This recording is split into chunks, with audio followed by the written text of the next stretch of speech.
here with you today. Hey, we're going to be learning all together, and you can just relax. This is not a touchy-feely type of thing. I've already hired actors to fill those parts today. So just chill, all right? Have some fun with this. I'm going to need your help with some observations, some insights that you're capturing from some of the role plays that we're going to be doing today, okay? So what we're going to be covering is 3 different communication styles: aggressive, passive, and assertive. You already know this stuff. You already do. But this is just to talk about the importance of each of those, and there's a place for each of those in the various settings that we're in, right? Okay. I've had the opportunity to watch a lot of Dr. Phil shows, and that's where we're getting some of our scripts today. So I really had to resort to drastic measures as I went to look at the POI and doing the demonstrations. There was not a whole lot of material there to work with. So I had to come up with stuff of my own, just like some of you have to have to kind of fill your POI as well, all right? So with that, the picture is of a battleground in Gettysburg, to give you some clue. We're going to be talking about the following here as soon as this engages. Assertive communication. It helps to build a connection. Assertive communication helps you to solve problems in a clear, confident, and controlled manner. And assertive communication is we want to communicate clearly with respect, especially during the conflict or challenge. So, before we begin, I want to go back and identify. We throw some goofy words out in resilience training called icebergs. Okay, does anybody remember what an iceberg is? I'll go with it. Is it where you're just starting to see the tip of the problem? There might be more underneath to get to. You're just starting to see a little bit of the tip of the iceberg. Yeah. Yeah. It represents, the iceberg represents our core values and how the world should work according to you. Okay? It's what you think is true about yourself and the world. It develops over time, and usually rules that are strongly held beliefs that we kind of grew up with. It's not bad or wrong or in need of changing. There are, let me give you some examples. I am strong. People can't be trusted. You should respect your elders. People should finish what they start. Those are iceberg beliefs. Sometimes they're limiting. They're limiting beliefs. Sometimes. But it's how we organize our thoughts in the world, how the world should respond to my thoughts. Okay? They're not always right. Sometimes they catch us off guard. Well, let's say we're a transparent organization, right? So we're going to air our dirty laundry in front of all of you with this rule. Let's have some fun. This one's called a harsh startup. I see the pan that you used to make stir fry is still dirty. I know, I cooked the dinner, right? Right, so when you start something, shouldn't you finish it? Oh, that would be nice for you, wouldn't it? Then you'd get to relax and watch the movies. Does it always have to be quid pro quo? I mean, I forgot to call the household labor department. So sue me. It can just sit there. I'm not touching it. Researchers call this harsh startup because comments like these are critical of the meeting. They leave the other person behind. The couple gets entrenched in their escalating battle of meanness, and leaves no room for empathy or constructive problem solving. I really didn't appreciate the way you attacked me earlier. You're always so high and mighty with me, like you're the absolute best father in the world. Give me a break. Harsh beginnings shift the focus of the argument away from solving the problem and make the implicit goal hurting the other person. When Rich and Julie fight, the goal almost immediately changes from wanting to voice a complaint to one of conflict, wanting to inflict harm and humiliate. Even if Rich and Julie wanted to discuss the fight from the morning openly and honestly, it would have been difficult for them to do so. Their tone reeks of insult. Statements such as always and you're such an X are like a red bull to a red cape to a bull. They're nearly impossible to resist. That's why an open gamut of fight is so important. So if this sets the tone for the interaction, it began with sarcasm and contempt.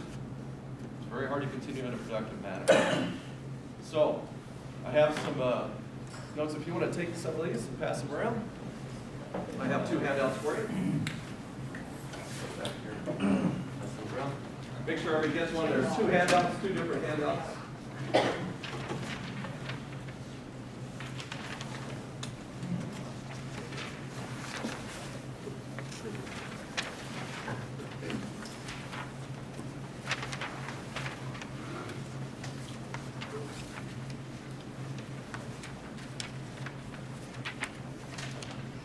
They're all the same, and then I got the other ones.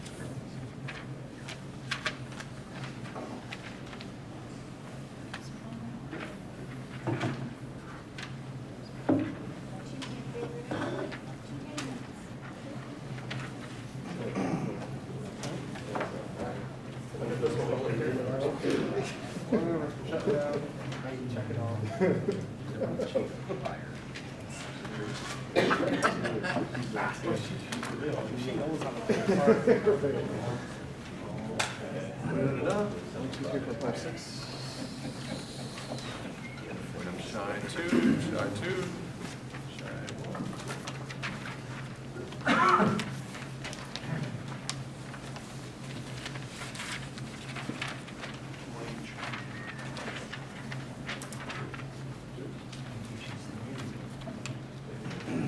All right.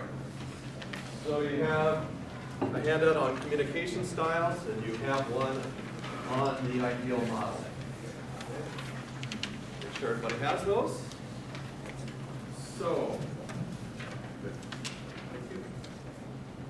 Is there another one of those descriptors? Good. Everybody have 2 handouts? One on communication styles, the other one on the ideal model.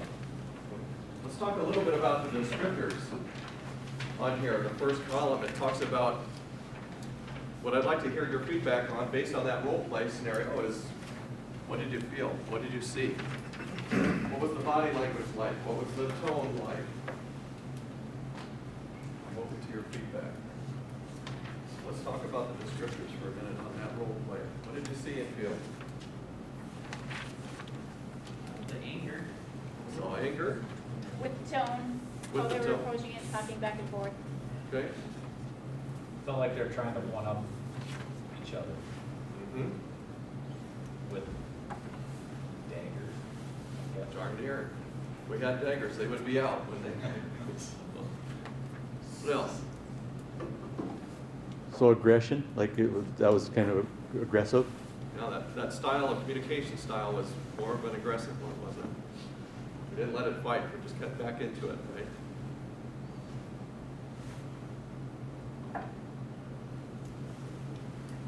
Were there some icebergs that you felt growing up that you came up with? Any icebergs that you could identify with? If you're gonna start a job, to finish it? You got a job, finish it, right on.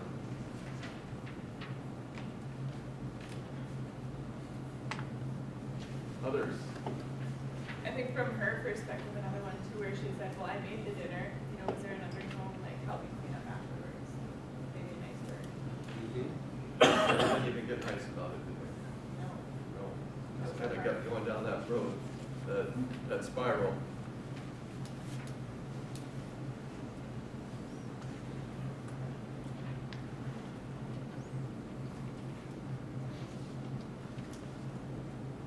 So as we talk about the ideal model in this one, I know we haven't really defined that, but it's an acronym which stands for identify and understand the problem, describe the problem objectively and accurately, express your concerns and how you feel when appropriate, ask for the other person's perspective, ask for a reasonable change, or list the positive outcomes. In that scenario, ladies and gentlemen, what did you see? Is there anything that jumps off the page that we did right using the ideal model?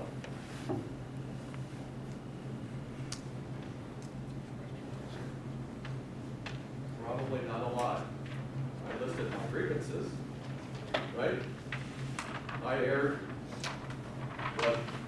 was upsetting to me, but we really didn't get to the crux of the problem, because why?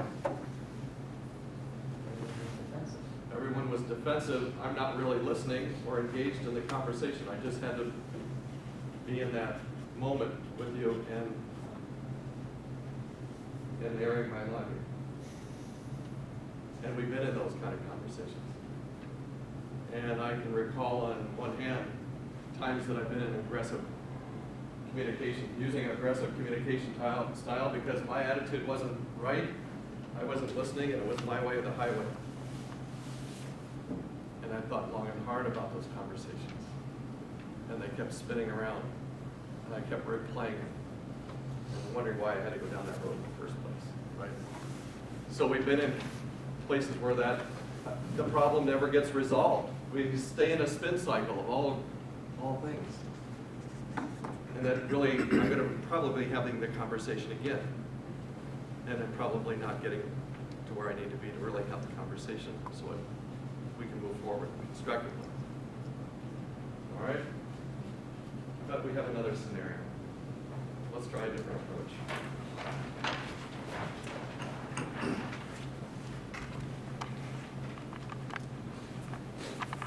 So, wait a second.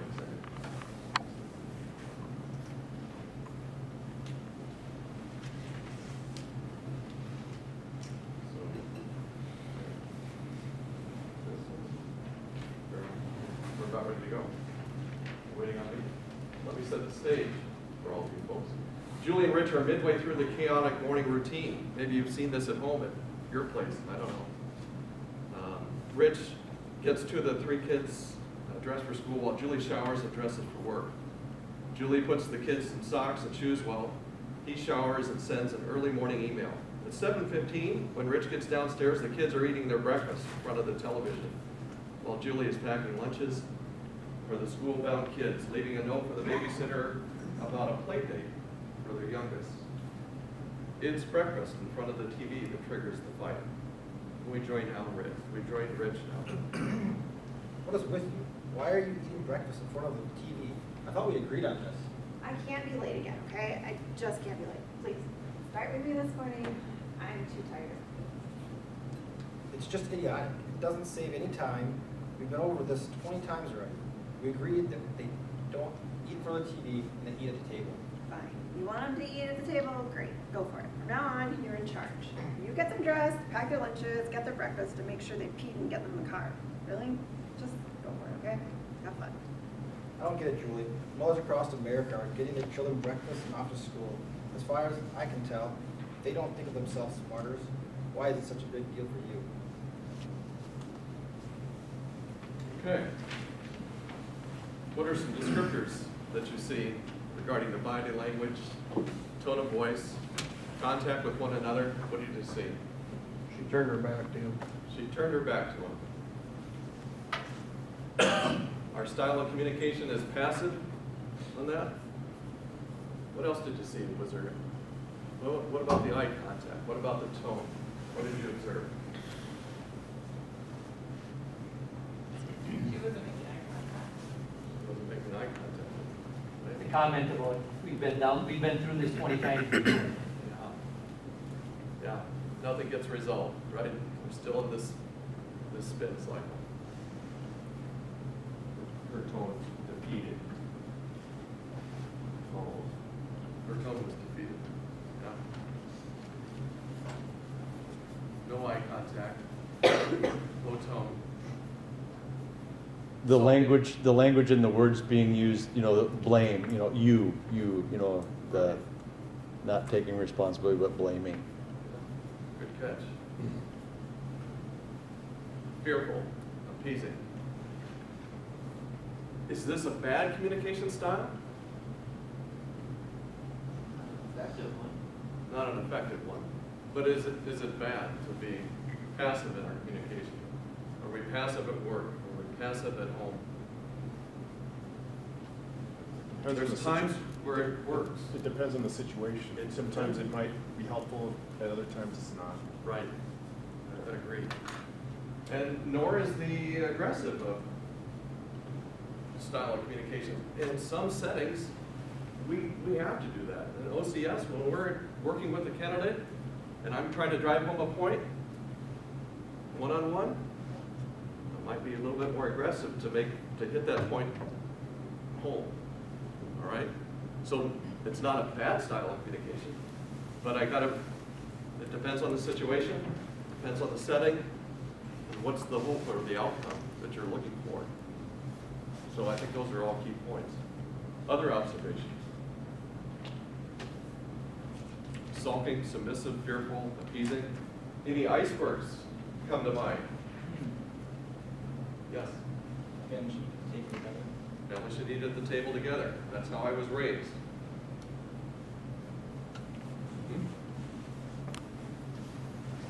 An underlying tone of, it's the mom's job to get the kids ready, we'll feed them, you know. What's your part in this? Right. Where's the partnership here? Good point. Yeah. It's not really helping the situation. Could make it a little bit better, couldn't it? Sorry, Rich. I'll help you out on that one. Instead of being upset about one part, that's what you want to take. You got the whole, yeah, you got the whole load, though, so it's on you. Right.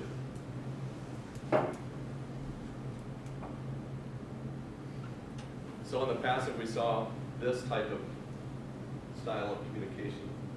These were some of the nonverbals that you may have seen. It's wrong to complain. I really don't care. It doesn't matter anyway. I'll make enemies if I speak my mind. No one ever really changes anything anyway. It's more important that people like me than to be right. And there's a place to have a good conversation and to be honest and open with your feedback. I don't like conflict. I don't like it either. But in order for us to grow in our relationship and move past a certain point, I need to change my communication style to one that supports that interchange of ideas and understanding. My time in life, I realize that it's all about communication. It's all about relationships, and I've messed up. And it's going to take me the rest of my life to get it right. I'm still learning about communication. I'm still learning about relationships. And I want to keep growing. That otherwise I'm dying. Well, let's take it a step further. When we talk about the ideal model that's before you, identify and understand the problem. I want to describe the problem objectively and accurately. Did you see any areas where we expressed concerns and how the other person felt? Did we ask the other person his or her perspective and ask for a reasonable change? And did we list the positive outcomes that will occur if that change is agreed upon and we do something about it? Folks, all I saw was they were doing a good job of expressing their concerns, but not really listening. I don't know what your takeaway is. And maybe there was some other way we were trying to get to the problem, but I don't think we ever got to the problem. So let's take it a step further. Let's change up the scenarios a little bit. Whose side are you on?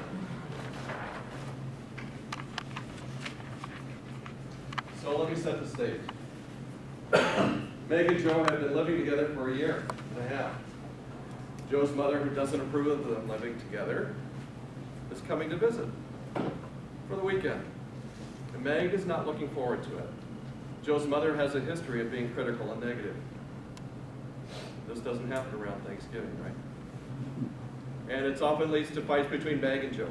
Meg and Joe want to Meg wants Joe to stick up for the relationship and make it clear to his mother that some topics are off limits. So we join Meg right now. Any chance you could talk to your mom before she comes and tell her to not comment about us living together? It would be much easier for me if I didn't have to worry about that all weekend about the conversation that's going to happen. Come on, Meg.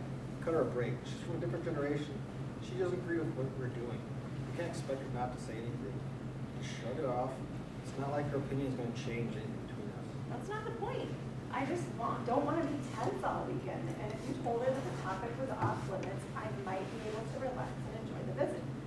It just seems you don't want to defend our choices to her, and I find that a real problem.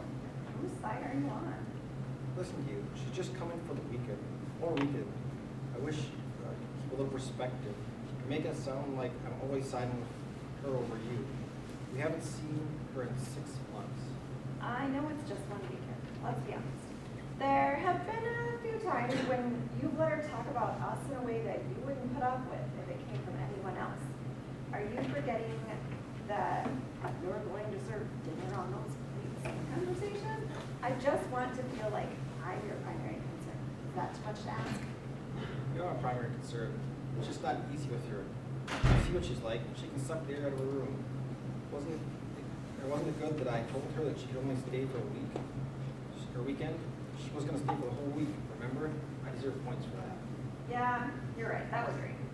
Just promise me that you'll change the conversation if she brings up our living together. Really promise me. I need you to do that. Okay, I will. I promise.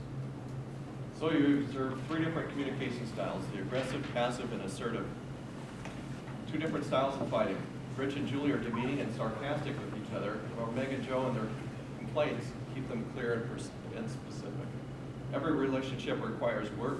Every relationship will go through ups and downs. Couples agree, couples argue, but some couples like Rich and Julie have a communication style is more toxic, whereas the couples like Meg and Joe have a more effective assertive communication style.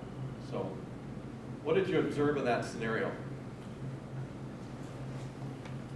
In terms of the descriptors, in terms of tone, language, nonverbals, eye contact. They weren't doing the aggressiveness right away, so there was actually more conversation back and forth. Right on. What else did you see?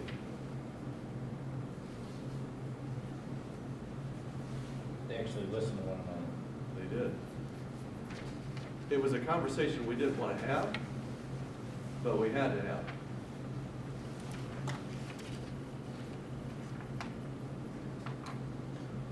Other stuff. A few icebergs. Yeah, I'll go for that. The mother doesn't approve of them living together because that's not her generation or her style, or whatever you call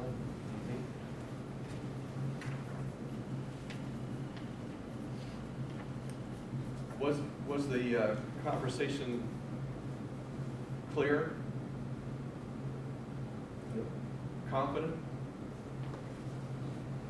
I didn't want to have the conversation, but we're into it. And was it controlled? That's the key pieces of the assertive communication. Clear, confident, controlled. You're seeking to understand the other person's point of view. And there's appropriate settings for this and not appropriate settings. But this one is the most effective. So some icebergs. People can work out their differences. People should be treated with respect. I can express myself clearly and confidently. And what I believe matters is that you'll take it to heart when we have a conversation. So we'll further define the 3 C's. Confident, you believe in your ability to handle the situation and you're composed. The message is easy to understand and it's not exaggerated. And control, if you're tracking what the other person is saying and you're modulating yourself as effective as necessary. So we get back to the ideal model. So we didn't really identify that all that well. We just kind of got into it. But we're identifying to understand the problem, okay? And all I want you to gather from this slide is that there's a mirror and it's reflecting back on you. And this ideal, the identified to understand the problem, ties into a lot of other resilience types of classes that we've had. Protecting icebergs, problem solving, and I think problem solving is probably one of the key ones here. Describe the problem objectively and accurately. Who, what, when, where, why. We want to minimize the exaggeration. We want to express our concerns in how I feel or you feel. I rather than you, and you We want to minimize exaggeration, as I said. We want to ask what the other person's perspective is. What, how, and questions of why. Why do we ask what and how questions? Why keeps us spinning. What and how gets us to the understanding of the problem objective. And we ask for a reasonable change, working towards a win-win. And we list out the positive outcomes. This is kind of a nice little problem-solving model. It could be used in a lot of different settings, not only at home, because on the other side you have a scenario where the kid was not fulfilling and doing their chores. And you, as a parent, can walk through this ideal model and to come to some realization and understanding of the problem and work towards a win-win. I used this model last night when I was working with candidates in trying to, TRADOC came back and said, hey, the institution did very, very well, 96.5% on their accreditation, job well done. But there are some areas in my swim lane, areas 3, AEDS 3, learning programs that we weren't at 90%. Maybe we're at 50 or 65%. And one of those had to deal with reaching back, having the candidates have an opportunity to reach back to the organization for some PowerPoint slides or resources or tools that might be helpful to them as they go on and advance in their career. We didn't have a fully developed reach back plan. You can take this script, as I did last night, and walk the dog and begin to address that so that we can change our SMPs to reflect a resolution to a problem that was identified or a shortcoming that we identified or was identified for us. You can take that a step further and say, hey, there's a lot of discord politically across the nation regarding how we view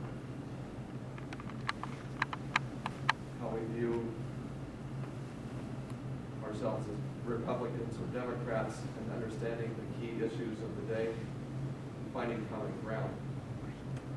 I thought this was rather interesting that there was an organization that actually meets at Gettysburg. Just find it. People across Pennsylvania, across the nation, are saying that they're frustrated with the tone of the country's political discourse and the lack of civility. We've heard that prior to the election and since. The message might have a special resonance in Gettysburg, the site of the epic Civil War battle where 50,000 soldiers were either injured or killed in a 3-day battle. But now in 2018, the residents of Gettysburg have been meeting in a historic church to practice what others preach, bringing people of different political views together. And it's called Politics, Facts, and Civility. And the group acknowledges their location in Gettysburg might give their conversation a special resonance. In fact, the meeting of the church called the Prince of Peace, which was built as a memorial to reconciliation between the North and the South after the Civil War, says a lot about what their community is attempting to do and what they're trying to become. So you can take that same model and have very hard conversations, and they can reach different outcomes by simply understanding. So ladies and gentlemen, we have covered that ideal model with you. Hopefully you can find that useful in your work